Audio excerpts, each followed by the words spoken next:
Ayan, good evening mga kaibigan. So meron akong i-share sa inyo about dito sa KLX 150 sa gustong mag-convert ng starter motor ng Skygo, Rossi, Pinoy or yung mga KRY na starter motor. So pwede nyong i-convert dito sa KLX 150. So bali dito kapag kayo ay stock lang yung kanyang manifold, so dapat lagyan nyo nito yung rotator na pang-extend dito para hindi babangga yung inyong carb. Kung kayo ay magka-carb, para hindi sa babangga dito. So tamang-tama lang siya. Ayan. So kung gusto niyo naman na hindi katulad nito, mayroong mga mabibili na BRT na manifold para malayo na sa atin, hindi na siya babangga dito.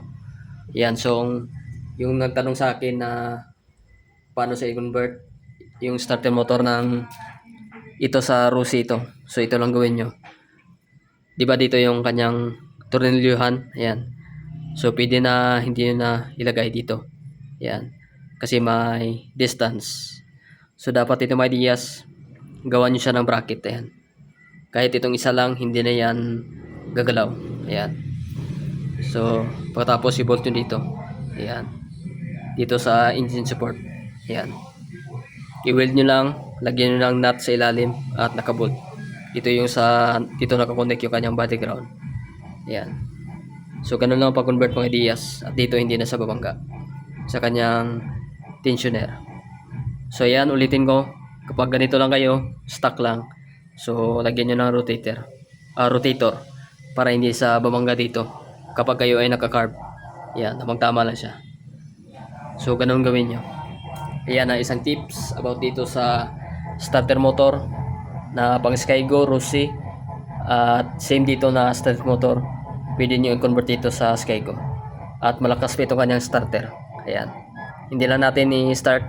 So siguro sa sunod lang kasi may bata dito. Dito sa may-ari ng motor.